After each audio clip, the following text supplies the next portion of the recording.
나는 병을 고치고 신성한 건강을 누릴 수 있습니다. 시작. 오늘이 어떤 날이라고 그랬죠? 예수님이 우리의 죄를 대신해서 죽어주시고 다시 사흘 만에 부활하신 부활절입니다.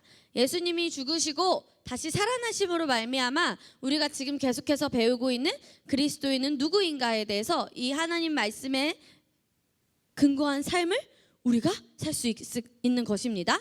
그래서 예수님이 부활하시고 나신, 예수님이 십자가에서 죽으시고 부활하심으로 말미암아 우리가 얻게 된 것, 우리에게 속한 것을 우리 7번 다시 한번 고백합시다. 시작. 나는 병을 고치고 신성한 건강을 누릴 수 있습니다. 아멘. 예수님이 십자가에서 흘리신 피로 말미암아 우리 친구들은 병을 고치고 신성한 건강을 누릴 수 있습니다. 아멘. 우리 베드로전서 2장 24절 말씀 함께 고백합시다. 시작. 친히 나무에 달려 그 몸으로 우리 죄를 담당하셨으니 이는 우리로 죄에 대하여 죽고 의에 대하여 살게 하려 하심이라. 그가 채찍에 맞음으로 너희는 나음을 얻었나니. 여기에서 어디에 주황색으로 쳐져 있죠? 그 몸과 나음. 친히 나무에 달려 그 몸으로. 예수님은 이 땅에 사람의 몸으로 오셨어요. 어떤 몸으로 오셨다고요? 예수님은 이 땅에 사람의 몸으로 오셔서 예수님의 육체가 친히 나무에 달려 십자가에 달리셨어요. 이것은 얘들아 누구의 계획일까? 예수님은 이 땅에 보내시는 것은 누구의 사랑의 계획일까? 리안아, 누구의 계획? 하나님의 계획이에요. 예수님이 육체로 우리의 죄를 담당하셨어요. 예수님이 무엇으로 우리의 죄를 담당하셨다고? 예수님은 이 땅에 몸을 가지고 우리와 같은 사람의 모습으로 오셔서 예수님의 육체로 우리의 죄를 담당하셨어요. 그리고 예수님이 같이 고백해보자. 예수님이 죽으심으로 내가 살아났습니다. 예수님이 지옥에 가심으로 나는 천국에 갑니다. 예수님이 몸에 찢기심으로 내 몸이 치유되었습니다. 아멘. 이것이 하나님 말씀의 원리이고 이것으로 인해서 예수님이 이 땅에 육체로 오셨습니다. 심은 대로 거둔 거야. 예수님이 죽으심으로 우리가 살아났고 예수님이 지옥에 가심으로 우리가 천국에 갔고 예수님의 몸이 찢김으로 우리가 치유받고 나은 것은 심고 거둔 원리입니다. 이것이 바로 하나님의 말씀의 원리이고요. 예수님이 죽었기 때문에 우리를 살게 하셨어요. 예수님이 죽으심으로 말미암아 우리 친구들이 살게 되었습니다. 고백합시다. 예수님이 죽으심으로 말미암아 내가 살아났습니다. 얘들아, 예수님이 근데 왜 우리의 죄로 인해 죽으실 수밖에 없었을까? 성경 말씀에 보면 선생님들은 잘 아실 것 같아요. 죄의 싹은 사망. 죄로 인한 값은 반드시 죽음으로 치러져야 해요. 그런데 예수님이 우리의 죄를 가져가심으로 말미암아 그 죄의 값을 예수님이 육체로 죽으셨습니다. 그래서 우리는 무엇을 입었다고 얘들아? 마지막에 너희는 나음을 얻었나니. 사도행전 10장 38절 말씀 같이 고백하겠습니다. 시작. 하나님이 나사렛 예수에게 성령과 능력을 기름 붓듯 하셨음에 그가 두루 다니시며 선한 일을 행하시고 마귀에게 눌린 모든 사람을 고치셨으니 이는 하나님이 함께 하셨음이라. 예수님이 30세가 되신 이후에 많은 사람들 여기저기 돌아다니시면서 선한 일을 행하시고 마귀에게 눌린 모든 사람을 고치셨어요. 예수님이 30세가 되신 이후에 이 모든 일을 하실 수 있으셨어요. 자, 고개는 전도사님, 바닥에 전도사님이 있는 게 아니죠. 자, 우리 친구들이 실시간으로 예배를 드릴 수 있지만 이 자리에 나온 것은 실시간으로 예배를 드린 것과 이 교회 현장에 나와서 예배를 드리는 것이 차이가 있기 때문에 나온 거 아니에요? 그렇지 않아요, 여러분? 오승우? 그렇죠. 그러면 졸 수가 없죠? 잘 수가 없어요. 승우야, 일어서서 들으세요. 졸리면. 예수님이 30세 이후에 많은 기적을 행하시기 시작하셨어요. 그러면 전도사님, 저도 30살까지 기다려야 되나요? 얘들아, 그러지 않아. 예수님이 30살 때 그런 일들을 행하실 수 있었던 거는 성령과 능력을 그때 받으셨어요. 그런데 얘들아, 우리는 예수님을 주로 고백하고 시인함으로 말미암아 거듭날 때 우리는 성령님이 우리 안에 들어오십니다. 저는 하나님의 자녀가 되었어요. 손 들어볼까요? 실시간으로 예배드리는 친구들도 손을 내리고 다시 한번 물어볼게. 저는 성령님이 내 안에 계신 걸 믿어요 하는 사람 손 들어보세요. 손을 내리고. 그러면 우리는 다른 사람을 치유할 수 있고, 내가 치유받는 것은 당연하며 내가 아플 때 낫는 것은 당연한 것입니다. 질병은 우리에게 속한 것이 아니기 때문에 우리는 신성한 건강을 가질 수 있어요. 왜냐하면 우리 안에 누가 함께 하시냐면 성령님이 함께 하시기 때문에. 고백하자. 내 안에 성령님이 함께 하신다. 왜냐하면 그의 이름을 믿는 자는 하나님의 기름 부음이 온유 안에, 윤호 안에, 겸이 안에 함께 하시기 때문에. 믿는 자 안에. 고백하자. 믿는 자 안에. 믿는 자 안에. 성령의 능력을 통하여서, 하나님의 능력을 통하여서 우리는 아픈 사람을 고칠 수 있고 우리는 신성한 건강을 누리며 살 수 있습니다. 아멘. 고백하자. 나는 건강하게 살 수 있다. 전도사님 눈을 보고 딱 총명하게 눈을 보고 반짝반짝한 눈으로 고백해줘. 나는 건강하게 살 수 있다. 아멘. 우리 그 다음 말씀 고백하겠습니다. 누가복음 5장 17절 말씀. 자, 고백합시다. 시작. 하루는 가르치실 때에 갈릴리의 각 마을과 유대와 예루살렘에서 온 바리새인과 율법 교사들이 앉았는데 병을 고치는 주의 능력이 예수와 함께 하더라. 예수님께는 병을 고치는 능력이 항상 함께 했어요. 예수님 안에 누가 계셨기 때문에? 성령님. 성령으로 기름 부음 받으셨기 때문에. 그런데 그 다음 말씀 보여주세요. 전도사님이 읽을게. 마가복음 6장 5절에서 6절 말씀에는 아무 권능도 행하실 수 없어 다만 소수의 병자에게 안수하여 고치실 뿐이었고 그들이 믿지 않음을 이상히 여기셨더라. 예수님은 많은 사람을 고치고 다니셨어요. 병든 자를 치유하셨어요. 그런데 아무 권능도 행하실 수 없었던 곳이 있었어.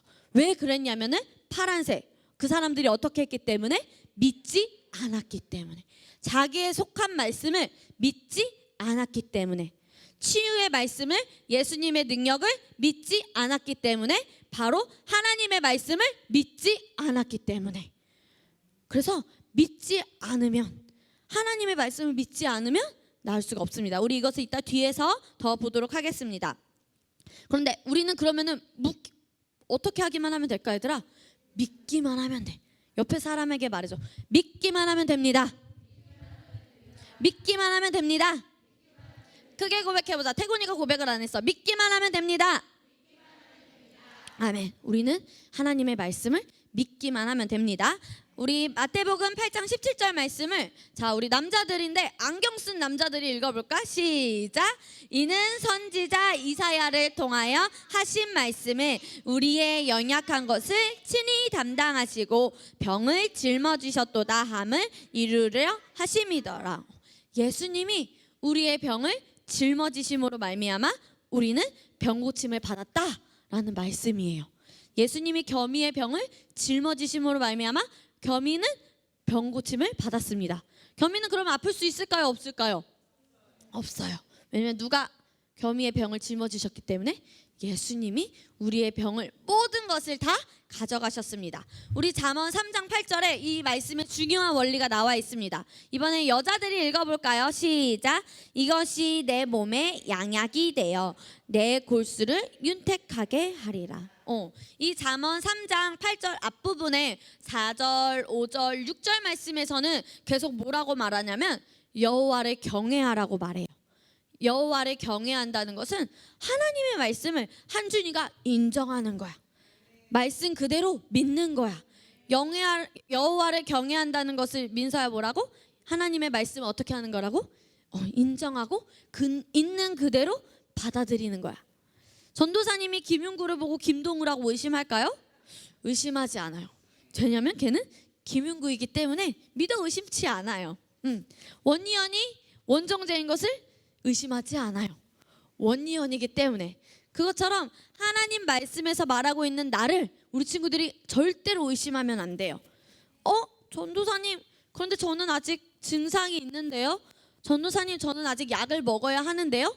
그런 생각은 하나님의 말씀으로부터 온 생각이 아니기 때문에 우리는 계속 믿는 말을 고백해야 돼. 고백해보자. 나는 이미 나았어. 나는 이미 나았어. 나는 이미 건강해. 왜냐면 전도사님이 늘 말하죠. 우리는 눈에 보이는 것으로 사는 것이 아니라 눈에 보이지 않는 그 이상을 볼 수 있어야 한다고. 우리는 눈에 보이지 않는 믿음으로 삽니다. 그래서 하나님의 말씀을 지켜 행하는 자는 하나님의 말씀이 내 몸에 어떤 약이 된대, 얘들아? 양약. 양약은 좋은 약이라는 거야. 하나님의 말씀이 너희에게 가장 좋은 약이야. 고백해보자. 하나님의 말씀이, 하나님의 말씀만이. 전도사님은 지금 선생님 목소리만 들려. 다시 한번. 하나님의 말씀이, 하나님의 말씀만이 여러분에게 좋은 약이 되어서 여러분의 골수를, 피의 골수가 있어요. 그것까지도, 피까지도 윤택하게 깨끗하고 아름답고 티도 없게, 무엇이? 하나님의 말씀이. 그래서 찬호 선생님이 이전에 아프셨을 때가 있어. 그때 찬호 선생님이 게임을 막 열심히 했어. 눈 밑이 점점 시커매지기 시작했지. 찬호 선생님이 누워있으니 전도사님은 옳았구나. 나 혼자 컴퓨터를 할 수 있겠다. 아싸라비야.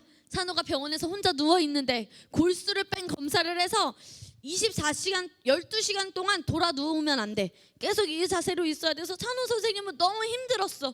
눈물이 나오는데 울지도 못하고 씩씩하게 버티고 있는데 누나는 게임 노래를 틀고 삐리비리삐삐 삐리비리삐삐 게임을 해서 찬호 선생님이 그때 김하은 전도사님이 너무너무 싫었대. 너무너무 얄미웠대. 전도사님은 그것도 모르고 디리디리디 계속 게임만 하고 막 놀렸어. 이겼다. 졌다. 이렇게 실시간 방송을 했어. 찬호 선생님은 전도사님이 너무너무 얄미웠대.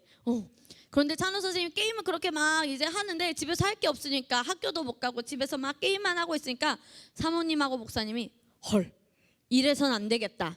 이래선 찬호가 낫지 않겠다. 라고 해서 매일매일 말씀을 읽었고요. 집사님들을 여러 번을 돌려가면서 찬호 선생님은 본인의 의지와 상관없이 매일 말씀 공부를 해야 했어요. 1시간 이상. 거의 게임기 사모님이 갖다 어떻게 하셨다고 했지, 얘들아? 쓰레기통에 버렸어. 그때 한 거의 30만 원짜리의 게임기였어. 아직도 엄청 비싼데 그 게임기를 버리고 TV 선을 뽑고 목사님은 컴퓨터 없애고 졸제 전도사님까지 이것이 내 몸에 양약이 돼요. 그래서 전도사님과 김찬호 선생님이 공부를 잘하지 못했는데 하나님의 말씀으로 정말 탁월하게 성장할 수 있었어요. 우리 친구들의 건강뿐만 아니라 하나님의 말씀은 우리 친구들의 미래까지 보장해 줍니다. 왜냐하면 내 골수를 윤택하게 하기 때문에 우리 친구들의 뇌까지 하나님의 말씀이 정복하십니다. 그러니까 우리 친구들이 게임, 컴퓨터, 핸드폰을 얘들아 엄마들이 시간 제한해놨다고 TV를 많이 보면 돼, 안 돼? 그럼 말짱 도루묵이야. 알았지요? 시간 제한을 해놓으신 엄마가 있다고 연우에게 들었어요. 아주 탁월하신 엄마지요. 알았죠? 우리 친구들이 그래서 하나님 말씀을 더 가까이 해야 돼요. 특히 어디 말씀이냐면 같이 말해보자. 잠언. 왜냐하면 하나님의 말씀이 우리 친구들에게 좋은 양약이 되기 때문이에요. 우리 또 그래서 하나님의 말씀을 우리 친구들이 묵상할 때 건강하게 사는 것이 너무나도 마땅합니다. 잠언 12장 18절 말씀 우리 이번에 여자들이 같이 고백하자. 시작. 칼로 찌른 같이 함부로 말하는 자가 있거니와 지혜로운 자의 혀는 양약과 같으니라. 이 말씀은 얘들아 우리가 지혜롭게 말해야 한다는 거예요. 어떻게 하게 말해야 된다고? 지혜롭게. 아프다 라고 말하면 아픔을 불러오는 거예요. 그런데 증상이 있고 뭔가 아프고 머리가 찌끈찌끈거려도 같이 말해보자. 치유받아 감사해. 한 번 더. 치유받아 감사해. 다시 한 번 더. 내가 아직 주사를 맞고 내가 아직 계속 약을 먹고 내가 계속 어떤 물을 먹고 그래도 같이 한 번 더. 치유받아 감사해. 내가 아직 병원에 계속 가야 된다고 할지라도, 내가 곧 수술을 앞두고 있다고 할지라도, 우리 하은이가 이제 조금 아파서 병원에 갔는데 다 같이 고백해보자. 치유받아 감사해. 치유받아 감사해. 이야, 우리 윤우 너무 목소리가 잘 들리네. 그래서 우리는 항상 아프다가 아니라 치유받아 감사하면 우리가 정말 우리의 상황이 어떻게 될까요? 치유받고 감사할 일이 생깁니다. 그래서 우리는 지혜롭게 말해야 해요. 옆에 사람에게 말해주세요. 우리는 항상 지혜롭게 말해줘야 돼요. 지혜롭게 말해야 해요. 왜냐하면 내가 말하고 내가 품는 대로 내 삶의 열매가 나타나기 때문입니다.